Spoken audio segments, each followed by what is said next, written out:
Hello students, how are you? In today's lecture, we will discuss about the general characteristics of class Mammalia. तो आज के इस lecture में हम class Mammalia के जनरल कैरेक्टरिस्टिक्स को डिस्कस करेंगे। अब सामने स्क्रीन पर देखिए, आपको ये सभी एनिमल दिख रहे हैं ना, ये सभी एनिमल कॉर्डेट्स हैं और ये सभी एनिमल टेट्रापोडा में आते हैं क्योंकि इनमें लोकोमोशन किसके थ्रू होता है, 4 लिम्ब के थ्रू होता है। और ये सभी एनिमल्स हमारे कॉर्डेटा की सुपर क्लास टेट्रापोडा की क्लास मेमेलिया के अंदर इंक्लूड किए जाते हैं। तो आप देखिए कि क्लास मेमेलिया काफी डाइवर्सिफाइंग ग्रुप है। इसमें आपको मेनली टेरेस्ट्रियल एनिमल देखने को मिलेंगे और इसके साथ साथ आपको इसमें आर्बोरियल एनिमल जैसे कि मंकी, आपको इस पर एरियल एनिमल जैसे कि बैट, और आपको यहां पर एक्वेटिक एनिमल जैसे कि व्हेल भी देखने को मिलेंगे। तो इस तरह से ये काफी ज्यादा डाइवर्सिफाइंग ग्रुप माना जाता है। Now we discuss about the evolution of class Mammalia. तो क्लास मेमेलिया के जो मेंबर्स हैं, इनका जो इवोल्यूशन माना जाता है वो माना जाता है मीसोजोइक इरा के ट्राइसिक पीरियड में। तो मीसोजोइक इरा करके एक इरा था, उसके ट्राइसिक पीरियड में रेप्टाइल से मैमल्स का इवोल्यूशन हुआ था। तो ये वो समय था जिस समय मैमल्स का इवोल्यूशन हो रहा था। मैमल्स का जो मेनली जो डेवलपमेंट हुआ है वो हमें सीनोजोइक एरा में देखने को मिलता है। सीनोजोइक एरा मतलब कि modern era. Geographical point of view से आज जिस समय का हमको अर्थ दिख रहा है, आज जिस तरह के हमको एनिमल और प्लांट्स देखने को मिलते हैं, ये सब हमें सीनोजोइक एरा में देखने को मिलते हैं। जो सीनोजोइक एरा में मैमल्स का काफी ज्यादा डेवलपमेंट हुआ, इसलिए इस सीनोजोइक एरा को गोल्डन एज ऑफ मैमल्स के नाम से जाना जाता है। अब मैमल्स का जो स्टडी होता है, the study of mammals is known as the mammalogy. Mammals के स्टडी को मैमोलॉजी के नाम से जानते हैं। और इस क्लास के मेंबर कॉस्मोपॉलिटन टाइप के होते हैं, मतलब आपको सभी जगह देखने को मिलेंगे। होम्योथर्मल होते हैं, मतलब कि मैमल्स की बॉडी का जो टेम्परेचर होता है वो कांस्टेंट होता है। मतलब ऐसा नहीं कि टेम्परेचर फ्लक्चुएट हो, एक फिक्स टेम्परेचर आपको मैमल्स की बॉडी का देखने को मिलेगा। तो मैमल्स कैसे हैं? मैमल्स होम्योथर्मल टाइप के होते हैं। होम्योथर्मल को ही हम एंडोथर्मल भी बोलते हैं, या इन्हें हम वार्म ब्लडेड एनिमल के नाम से भी जानते हैं। तो अब मैमल्स के हैबिटेट को लेकर डिस्कस करें स्टूडेंट्स, तो मैमल्स वैरायटी ऑफ हैबिटेट में देखने को मिलेंगे, जैसे कि पोलर आइस कैप में भी देखने को मिलेंगे, आपको डेजर्ट में भी देखने को मिलेंगे, माउंटेन पे भी देखने को मिलेंगे, फॉरेस्ट, ग्रीनलैंड और डार्क केव्स। मतलब इतने सारे डाइवर्सिफाइंग हैबिटेट्स में आपको मैमल्स देखने को मिलेंगे। ठीक है, मैमल्स जमीन पे रहने के लिए अडॉप्टेड है, मैमल्स उड़ने के लिए भी अडॉप्टेड है कुछ मैमल्स, और कुछ मैमल्स वाटर में रहने के लिए भी अडॉप्टेड होते हैं। Now we discuss about the body division of mammals. If we discuss about the body division of mammals, we observe that कि मैमल्स का जो बॉडी है उसे 4 पार्ट में डिवाइड किया जाता है। The body of mammals divided into the 4 part. These are, number 1 is the head, second is the neck, इसके बाद इस पोर्शन को हम बोलते हैं ट्रंक, और लास्ट वाला जो पोर्शन होता है इसे हम बोलते हैं टेल। तो मैमल्स का जो बॉडी है वो 4 पार्ट में डिवाइड किया जाता है। The body of mammal divided into the 4 part, head, neck, trunk and tail. ठीक है, इसके बाद मैमल्स का एक बड़ा ही यूनिक कैरेक्टर है जो किसी और क्लास में देखने को नहीं मिलता है, वो है कि मैमल्स की बॉडी में ट्रंक के अंदर आपको एक मसल का पार्टीशन देखने को मिलेगा और इस पार्टीशन को हम बोलते हैं डायफ्राम। तो डायफ्राम में क्या किया कि इस पूरे के पूरे ट्रंक को दो पार्ट में डिवाइड कर दिया। डायफ्राम के आगे वाले को हम बोलेंगे थोरेसिक रीजन और डायफ्राम के पीछे वाले को हम बोलेंगे एब्डोमिनल रीजन। तो देखो दो रीजन है, थोरेसिक रीजन और एब्डोमिनल रीजन, ठीक है। और ये जो डिवाइडेशन हो रहा है थोरेसिक रीजन और एब्डोमिनल रीजन का, ये कौन कर रहा है? डायफ्राम कर रहा है। तो ये डायफ्राम जो है कई अलग अलग एक्टिविटी में हेल्प करता है। डायफ्राम की वजह से हम रेस्पिरेशन कर पाते हैं। तो डायफ्राम यदि मूवमेंट नहीं करेगा तो रेस्पिरेशन का पॉसिबल ही नहीं है। आपने देखा ना कि जब कोई पर्सन लेट के रेस्पिरेशन कर रहा है तो देखा उसका एब्डोमेन जो होता है वो छोटा बड़ा ऐसे ऊपर नीचे होता रहता है। क्यों? क्योंकि डायफ्राम में मूवमेंट हो रहा है, ठीक है। तो डायफ्राम रेस्पिरेशन में हेल्प करता है। डायफ्राम डिफेकिनेशन में हेल्प करता है। डिफेकिनेशन मतलब कि फीकल मैटर को बाहर निकालना, इसमें हेल्प करता है। डायफ्राम मिक्चुरेशन में हेल्प करता है, मतलब कि यूरिनेशन में हेल्प करता है। और डायफ्राम पार्चुरेशन में हेल्प करता है, मतलब फीमेल मैमल्स में जो चाइल्ड बर्थ होता है उसमें डायफ्राम हेल्प करता है। तो इतने सारे वर्क किसके थ्रू पॉसिबल है? डायफ्राम के थ्रू पॉसिबल है स्टूडेंट्स। अब इनकी स्किन को लेकर बात करें तो देखिए मैमल्स की स्किन के ऊपर पूरा आपको एक हेयर कोड देखने को मिलेगा। ह्यूमन को छोड़ दीजिए, अब आके आपने डॉग को देखा है, कैट को देखा है, आपने हॉर्स को देखा है, तो पूरी इन एनिमल्स की बॉडी स्किन के ऊपर आपको हेयर्स का पूरा एक कोट देखने को मिलता है ना। और हेयर्स का ये पूरा का पूरा जो कवरिंग होता है इसे हम पिलेज के नाम से जानते हैं, ठीक है ना। तो ये पिलेज जो होता है ये किससे, जो हेयरी स्किन है या हेयरी स्किन कोट है, इसे हम पेलेज के नाम से जानते हैं। अब मैमल्स का स्किन थिक होता है, दो पार्ट में डिवाइडेड होता है मेनली। ऊपर वाले पार्ट को हम एपिडर्मिस बोलते हैं, नीचे वाले पार्ट को हम डर्मिस के नाम से जानते हैं, ठीक है। तो स्किन जनरली कैसा है? थिक है। मैमल्स का स्किन वाटरप्रूफ होता है। ऐसा नहीं होता कि मैमल्स के स्किन ने वाटर को एब्जॉर्ब कर लिया,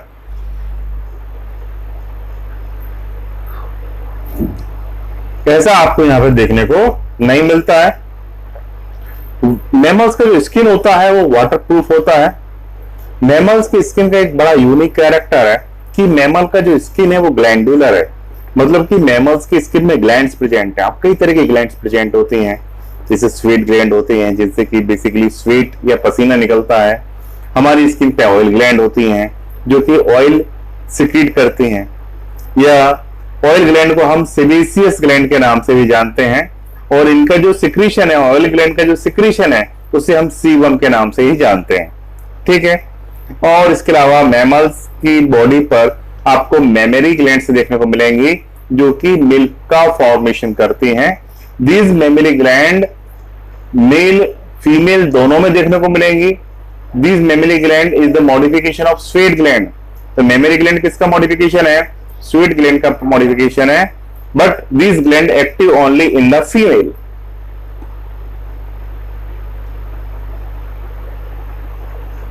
तो आप देखिए यहां पर मेल फीमेल दोनों में है, बट एक्टिव किसमें है? ये एक्टिव आपको केवल फीमेल में देखने को मिलेंगी। मेमरी ग्लैंड का जो सिक्रीशन होता है इसे हम मिल्क के नाम से जानते हैं। और ये मिल्क जो होता है, ये मिल्क जो न्यूली बॉर्न बेबी होते हैं उन्हें नरिशमेंट देने का काम करता है, ठीक है। और इन मेमरी ग्लैंड्स के प्रेजेंस होने पर ही ये जो मेमरी ग्लैंड्स हैं, ये मेमरी ग्लैंड्स के प्रेजेंट होने पर ही इन्हें हम मैमल्स के नाम से जानते हैं। तो मेमरी ग्लैंड के सिक्रीशन को मिल्क बोलेंगे। ये क्या करेगा? ये जो न्यूली बॉर्न बेबी है उन्हें ये नरिशमेंट प्रोवाइड करता है। It become clear? समझ में आ गया आपको? अब डिफरेंट मैमल्स में मेमरी ग्लैंड्स का नंबर और इसकी पोजीशन डिफरेंट हो सकती है, ठीक है। ये क्लियर हो गया। अब इसके बाद हम बात करेंगे मैमल्स की बॉडी पर प्रेजेंट होने वाले एक्सोस्केलेटन के बारे में। तो मोस्ट ऑफ मैमल्स में आपको हॉर्न देखने को मिलेंगे हेड के ऊपर। इसके अलावा जो है नेल्स आपको डिजिट में देखने को मिलेंगे। इसके अलावा आपको क्लैप्स भी देखने को मिलते हैं या फिर हूप भी देखने को मिलते हैं मैमल्स में। ये सब प्रोटेक्शन के लिए होते हैं। ये लाइन समझ में नहीं आई ना आपको? इसको देखते हैं, समझने की कोशिश करते हैं इस लाइन को, ठीक है? तो देखिए स्टूडेंट्स, ये मैमल्स, मैमल्स की बॉडी पे आपको हॉर्न दिख रहा है। क्या करते हैं ये? प्रोडक्शन का काम करते नहीं करते? मैमल्स की बॉडी पर आपको हॉर्न के अलावा आपको जो देखिए पैरों में आपको यहाँ पे हूप दिखेंगे। हूप क्या करते हैं? लोकोमोशन में हेल्प करते हैं, ठीक है? मैमल्स की बॉडी पर आपको क्लोव्स देखने को मिलते हैं। ये क्लोव्स क्या होते हैं? पीछे ब्रॉड होते हैं और आगे जाके पॉइंटेड हो जाते हैं, बहुत ही मजबूत होते हैं ये। इसके अलावा मैमल्स की बॉडी पे आपको नेल्स भी देखने को मिलते हैं। नेल्स केवल प्राइमेट्स में देखने को मिलते हैं। मैमल का एक ऑर्डर ग्रुप होता है, एक स्पेसिफिक ग्रुप है मैमल्स का जिसे प्राइमेट के नाम से जानते हैं, जिसमें कि ह्यूमन भी आता है, उसमें आपको नेल्स देखने को मिलेंगे। तो इट बिकम क्लियर, ये हॉर्न क्या होते हैं, नेल्स क्या होते हैं, क्लॉव्स क्या होते हैं, ये पूरा क्लियर हो गया। ये सब काय के लिए है? प्रोटेक्शन के लिए है ना। अब इसके बाद मैमल्स में आपको क्या दिखाई देगा? मैमल्स के अंदर आपको 2 पेयर ऑफ लिम्स ट्रंक वाले रीजन में देखने को मिलेंगे और ये 2 पेयर ऑफ लिम्स क्या करेंगे? लोकोमोशन में हेल्प करेंगे। ये वॉकिंग के लिए, रनिंग के लिए, क्लाइंबिंग के लिए, ब्रोविंग के लिए, स्विमिंग के लिए और फ्लाइंग के लिए अडॉप्टेड होते हैं। अलग अलग मैमल्स में अलग अलग टाइप की एक्टिविटी के लिए अडॉप्टेड होते हैं। मैमल्स का जो लिम्ब होते हैं वो बेसिकली पेंटाडेक्टाइल होते हैं। 5 आपको इसमें डिजिट देखने को मिलते हैं। बट कुछ मैमल ऐसे भी हैं जिनमें आपको हिंड लिम्ब अब्सेंट देखने को मिलते हैं। इसके ढेर सारे एग्जाम्पल है, जैसे कि मैमल्स के 2 क्लास हैं, सॉरी 2 ऑर्डर हैं, एक तो सिटेसिया और दूसरा साइरेनिया। इन 2 क्लास में आपको केवल 4 लिम्स दिखाई देंगे और हिंड लिम्ब यहां देखने को नहीं मिलेंगे। हिंड लिम्ब इनमें क्या होते हैं? अब्सेंट होते हैं। Now we discuss about the alimentary canal of the mammals. तो मैमल्स का एलिमेंट्री कैनाल देखिए, इसमें जो इनकमिंग ओपनिंग है इसे हम क्या बोलेंगे? माउथ, और जहां से अनडाइजेस्टेड फूड बाहर निकलता है उसे हम क्या बोलते हैं? एनस। यहाँ क्लोएका जो है वो अब्सेंट होता है, यहाँ केवल आपको एनस देखने को मिलता है। हालांकि मैमल का एक सब क्लास है जिसे कि हम प्रोटोथीरिया के नाम से जानते हैं। प्रोटोथीरिया के मेंबर आपको ऑस्ट्रेलिया जैसे कंट्री में देखने को मिलते हैं, तो उनमें क्लोएका जरूर प्रेजेंट हो सकता है। बाकी जनरली मैमल्स में आपको क्लोएका देखने को नहीं मिलता है। इनमें टीथ जो होते हैं वो बोनी सॉकेट में प्रेजेंट होते हैं, फिक्स टीथ होते हैं, और इस तरह के टीथ को हम थीकोडेंट के नाम से जानते हैं। मतलब बोन के अंदर सॉकेट है, उसमें टीथ प्रेजेंट है, तो इस तरह के टीथ को हम क्या बोलेंगे? थीकोडेंट बोलेंगे। अब मैमल्स में जरा देखिए, सभी टीथ यूनिफॉर्म नहीं है। फिश में देखा होगा आपने, सभी टीथ एकदम यूनिफॉर्म होते हैं। यहाँ पर सभी टीथ यूनिफॉर्म नहीं है, तो डिफरेंट टाइप के टीथ हैं। तो इसलिए मैमल्स में जो टीथ होते हैं उन्हें हम हेट्रोडोंट टीथ के नाम से जानते हैं। जरा ये टीथ देखिए, सभी टीथ एक जैसे नहीं है। हमारे माउथ में देखो 4 टाइप के टीथ देखने को मिलते हैं, इंसाइजर, कैनाइन, प्रीमोलार और मोलार। तो हम क्या देखते हैं कि हमारे जो मैमल्स के टीथ हैं वो कैसे हैं? हेट्रोडेंट टाइप के टीथ होते हैं। अब हमारे टीथ जनरली, मैमल्स में जो टीथ होते हैं जनरली लाइफ में केवल 2 बार ही ग्रो होते हैं। हमारे टीथ को देखिए, पहली बार जो टीथ निकलते हैं उन्हें मिल्क टीथ के नाम से जानते हैं, दूध के दांत बोलते हैं, और जब ये गिर जाते हैं उसके बाद जो टीथ निकलते हैं उन्हें हम परमानेंट टीथ के नाम से जानते हैं। ठीक है, तो जीवन में 2 बार टीथ ग्रो हो रहे हैं। The teeth grow in the 2 times in the whole life. This condition is known as diphyodont condition. तो इस तरह की कंडीशन को हम क्या बोलेंगे? डाइफियोडेंट कंडीशन के नाम से जानते हैं। अब मैमल्स में जो है जो होता है वो मूवेबल होता है। अपर पोर्शन जो होता है, अपर जो होता है वो मूवेबल नहीं होता है। ठीक है, मैमल्स में रेस्पिरेशन जनरली लंग्स से होता है, जो कि प्लूरल कैविटी के अंदर प्रेजेंट होते हैं। और मैमल्स में साउंड प्रोड्यूसिंग जो ऑर्गन होता है बेसिकली वो लैरिंग्स होता है। हमने इसके पहले बर्ड्स में पढ़ा था, यहाँ क्या पढ़ा था बर्ड्स में, हमने बर्ड्स में पढ़ा था कि साउंड प्रोड्यूसिंग ऑर्गन वहां पर लैरिंग्स नहीं है, लैरिंग्स की जगह क्या है, सैरिंग्स है। जबकि मैमल्स में साउंड प्रोड्यूसिंग ऑर्गन कौन सा है, लैरिंग्स। इसे हिंदी में हम कंठ के नाम से जानते हैं। तो देखिए तिथ, ये बोन का सॉकेट है, इसमें तिथ फंसा हुआ है, तो ये कौन सा हो गया, थीकोडेंट, ठीक है ना। तो इस तरह का तिथ जो है आपको मैमल्स में देखने को मिलते हैं। अब हम बात करेंगे मैमल्स में सर्कुलेटरी सिस्टम के बारे में।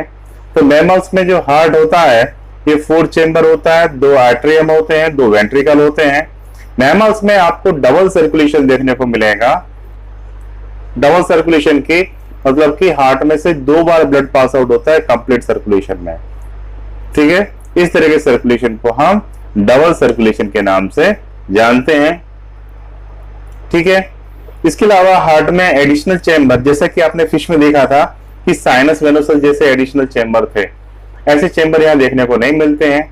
मैमल्स में लेफ्ट एओर्टिक आर्चेस प्रेजेंट होता है।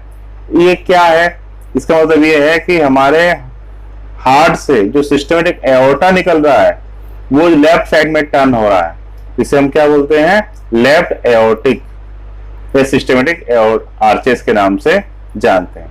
अब मैमल्स के जो आरबीसी होते हैं उसमें न्यूक्लियस देखने को नहीं मिलता है। सामने से देखेंगे तो आपको ये सर्कुलर दिखाई देंगे, ठीक है ना। पर ऐसा सभी मैमल्स में देखने को नहीं मिलता है। कुछ मैमल ऐसे भी हैं जिनके कि आरबीसी में आपको न्यूक्लियस देखने को मिलेगा, ठीक है। जनरली मैमल्स के आरबीसी ई न्यूक्लिएटेड है, मतलब न्यूक्लियस अब्सेंट है। जबकि हम देखते हैं कि एक फैमिली है मैमल्स में जिसे कि हम कैमिलाइडी के नाम से जानते हैं, जिसमें कि मैमल, जिसमें कि कैमल और लामा जैसे एनिमल देखने को मिलते हैं। कैमल तो आप सभी जानते हो हमारे डेजर्ट रीजन में देखने को मिलता है। उसी तरह से अमेरिका में कैलिफोर्निया के जो डेजर्ट वाला एरिया है वहां पे जो डेड वैली वाला रीजन है वहां पे एक एनिमल देखने को मिलता है जिसे कि हम लामा के नाम से जानते हैं। तो उसके अंदर भी आपको न्यूक्लिएटेड आरबीसी देखने को मिलते हैं। इनमें हीपेटिक पोर्टल जो सिस्टम है या जो वेन होता है वो प्रेजेंट होता है। ये हीपेटिक पोर्टल वेन क्या होता है, मैंने आपको बताया था कि एलिमेंट्री कैनाल का जो इंटेस्टाइन है वो और लीवर एक वेन के थ्रू कनेक्टेड होते हैं। इसे हम हीपेटिक पोर्टल वेन के नाम से जानते हैं। तो यह मैमल्स में आपको देखने को मिलेगा। समझ में आ गया ना। इस पे कई बार क्वेश्चन पूछा गया है। अब हम बात करते हैं मैमल्स के एंडोस्केलेटन के बारे में। तो मैमल्स का एंडोस्केलेटन बोन और कार्टिलेज का बना होता है। मैमल्स का जो स्कल होता है इसमें 2 ऑसिपिटल कॉन्डाइल होंगे। अब मैमल्स के स्केलेटन में 2 ऑसिपिटल कॉन्डाइल होंगे तो इनका स्केलेटन कैसा हो गया, डाइकॉन्डाइलिक हो गया, ठीक है। हमें इसे वर्टिब्रा किस तरह के होते हैं इससे हमें कोई मतलब नहीं, या पूछा भी नहीं गया था। और एक क्वेश्चन कई बार पूछा गया है नीट एग्जामिनेशन में। देखो नेक रीजन पे जो वर्टिब्रा होते हैं इन्हें हम बोलते हैं सर्वाइकल वर्टिब्रा। तो मैमल्स की खासियत है, कुछ एक्सेप्शन छोड़ दिए जाएं तो लगभग सभी मैमल्स में 7 सर्वाइकल वर्टिब्रा देखने को मिलते हैं। कितने सर्वाइकल वर्टिब्रा देखने को मिलते हैं, 7 सर्वाइकल वर्टिब्रा देखने को मिलते हैं। यह मैमल्स का बहुत ही यूनिक कैरेक्टर है। अब रिब्स की बात करें तो रिब्स तो सभी में 24 होंगे, मतलब 12 पेयर होंगे। और रिब्स का जो ओपनिंग है जहां से रिब्स स्टार्ट हो रहा है वहां पे 2 आपको ऐसे हेड दिखाई देंगे निकले हुए। मतलब रिब्स कैसे होते हैं, बाइफीड टाइप के रिब्स आपको मैमल्स में देखने को मिलते हैं। तो रिब्स कैसे देखने को मिलेंगे, बाइफीड टाइप के रिब्स देखने को मिलेंगे। अब हम बात करते हैं मैमल्स की किडनी के बारे में। मैमल्स में जो किडनी होती है वो एम्ब्रियोनिक किडनी के सबसे लोअर पार्ट से बनती है। और एम्ब्रियोनिक किडनी के लोअर पार्ट से जो किडनी बनती है उसे हम मेटानेफ्रिक किडनी के नाम से जानते हैं। और ये किडनी कहाँ प्रेजेंट होगी, यह एब्डोमिनल कैविटी में प्रेजेंट होती है। मैमल्स यूरियोटेलिक एनिमल होते हैं। मैमल यूरियोटेलिक एनिमल है, इसका मतलब ये हुआ कि मैमल एक्सक्रीशन में यूरिया इलिमिनेट कर रहे हैं। अब हम इनके ब्रेन को देखें तो मैमल का ब्रेन एनिमल किंगडम में बाकी सभी एनिमल के कंपेयर में काफी ज्यादा कॉम्प्लेक्स होता है, बड़ा भी होता है और हाईली डेवलप भी होता है। ठीक है, अब ब्रेन का ये जो स्पेसिफिक रीजन दिख रहा है ना, this region is known as the cerebrum. तो सेरिब्रम आपको काफी डेवलप दिखाई देगा, इसे हम बिग ब्रेन के नाम से भी जानते हैं। और इधर एक छोटा सा पोर्शन दिखाई देगा, इसे हम बोलेंगे सेरिबेलम। तो ये भी काफी डेवलप आपको मैमल्स में देखने को मिलता है, पर बर्ड के कंपेयर में कम होता है। ठीक है, ये बॉडी बैलेंस का काम करता है। इसके बाद हम क्या देखते हैं यहाँ पर कि जो सेरिबेलम होते हैं वो एक शी शेप कनेक्टिव के थ्रू कनेक्टेड होते हैं, और इस कनेक्टिव को हम क्या बोलते हैं, कॉर्पस कैलोसम के नाम से जानते हैं। तो हम क्या देखते हैं कि देखिए हमारे ब्रेन में दो सेरिब्रल हेमिस्फीयर है, एक राइट साइड में हेमिस्फीयर है और एक लेफ्ट साइड में सेरिब्रल हेमिस्फीयर है। एक बात और, दोनों सेरिब्रल हेमिस्फीयर इक्वल इफिशियंसी के नहीं होते हैं, कुछ कुछ लोगों में देखने को मिल सकता था, बाकी जनरली ऐसा देखने को नहीं मिलता है। तो बेसिकली मोस्ट ऑफ पर्संस में लेफ्ट साइड का सेरिब्रल हेमिस्फीयर ज्यादा डेवलप होता है और ये बॉडी के राइट साइड के ऊपर कंट्रोल करता है। तो जो राइट हैंडेड पर्सन है ना, उनका लेफ्ट साइड का सेरिब्रल हेमिस्फीयर ज्यादा डेवलप होगा। उसी तरह से जो कुछ पर्सन ऐसे भी होते हैं जो लेफ्ट हैंडेड होते हैं, उनका राइट साइड का सेरिब्रल हेमिस्फीयर ज्यादा डेवलप होता है, तो वो आपको लेफ्ट हैंडेड देखने को मिलेंगे। तो ये दोनों जो सेरिब्रल हेमिस्फीयर हैं, इन्हें अटैच करने का काम कौन करता है, कॉर्पस कैलोसम करता है। तो ये आपको मैमल्स में देखने को मिलेगा। बट इसमें एक बात है कि यह मैमल का एक क्लास होता है, सब क्लास होता है जिसे हम बोलते हैं प्रोटोथीरिया, और एक सब क्लास और है जिसे हम बोलते हैं मेटाथीरिया, उसमें देखने को नहीं मिलता, केवल और केवल हाईली डेवलप्ड मैमल्स में ही देखने को मिलता है। ठीक है, अब हम आ जाते हैं ब्रेन में एक स्ट्रक्चर होता है, हमारा जो मिडिल ब्रेन होता है ना, इस मिडिल ब्रेन के अंदर 4 छोटे छोटे स्फेरिकल स्ट्रक्चर देखने को मिलते हैं, जिन्हें कि हम ऑप्टिक लोब के नाम से जानते हैं। तो मैमल्स के अंदर सॉलिड 4 ऑप्टिक लोब देखने को मिलते हैं, और इन्हें कलेक्टिवली हम कार्पोरा क्वाड्रिजेमिना के नाम से जानते हैं। मैमल्स में जो क्रेनियल नर्व्स होते हैं वो 12 पेयर होते हैं। It's a very unique character. अब मैमल्स में देखिए ये एक्सटर्नल ईयर या जो ईयर पिन्ना देखने को मिलता है, ये एनिमल किंगडम में और कहीं देखने को नहीं मिलता है। आपने किसी फिश में ईयर पिन्ना नहीं देखा होगा, फ्रॉग में नहीं देखा होगा, लिजार्ड में नहीं देखा होगा, बर्ड्स में नहीं देखा होगा। ये ईयर पिन्ना कहाँ देखने को मिल रहा है, केवल आपको मैमल्स के कान में देखने को मिलता है। ठीक है, अभी हमारा मिडिल ईयर है, तो हम मैमल्स के जो मिडिल ईयर में आपको 3 बोन देखने को मिलती है, छोटी छोटी, जिन्हें हम ईयर ओसिकल के नाम से जानते हैं, और इनका नाम है मैलस, इनकस और स्टेप्स। आपको सीक्वेंस याद रखना है तो आप एक बार याद रख सकते हो, मिस MIS, मैलस, इनकस और स्टेप्स। अब मैमल के ईयर में जो कोक्लिया होता है वो बहुत ज्यादा हाईली स्फेरिकल होता है और ये सुनने का काम करता है। तो कान में इंटरनल ईयर में कोक्लिया करके स्ट्रक्चर है जो कि लिसनिंग का काम करता है, सुनने का काम करता है। ये हाईली कॉइल्ड होता है मैमल्स में, अदर एनिमल में इतना ज्यादा कॉइल देखने को नहीं मिलता है।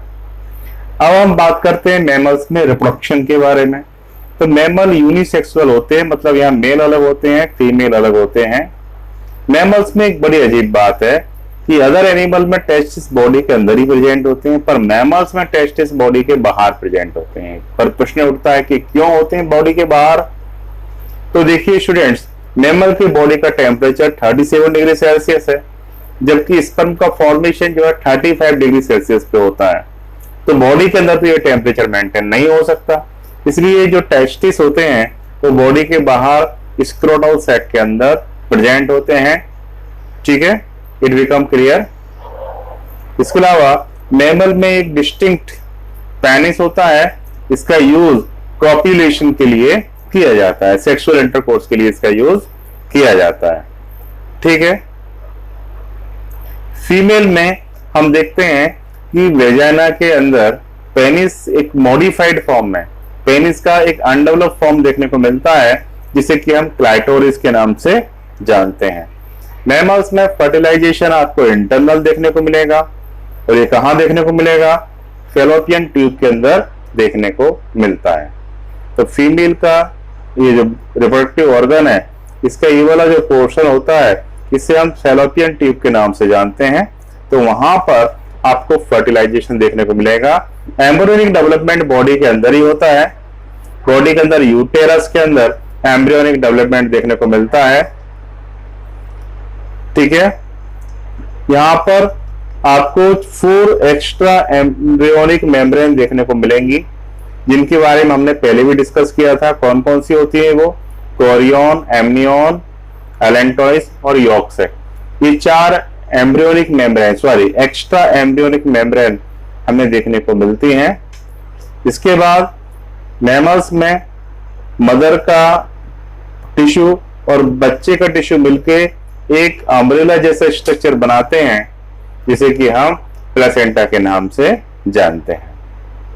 क्लियर हो गया ना?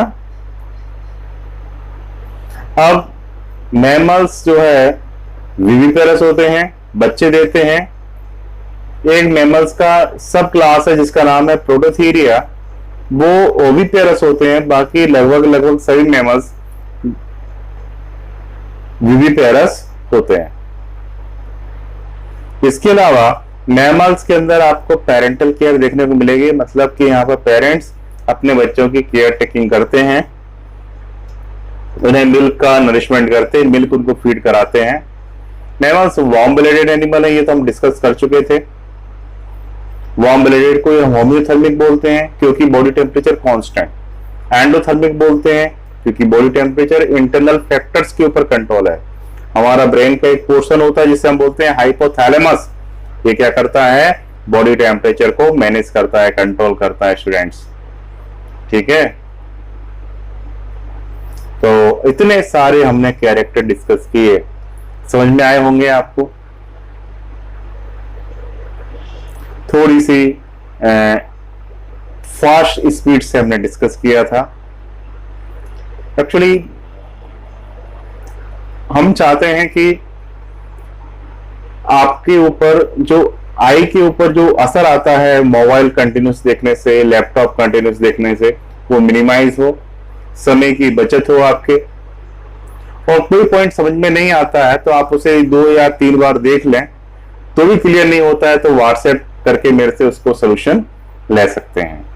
पर अच्छी तरह से अभ्यास कीजिए, हार्ड वर्क कीजिए, क्योंकि उसका लाइफ में कोई अल्टरनेट नहीं है। सक्सेस फाइनली आपको उससे मिलना है। तो आप देखा आपने किस तरह से पेरेंटल केयर से यहाँ पे मैमल्स में, हम भी मैमल्स में ही आते हैं। Thank you for watching lecture. Thank you.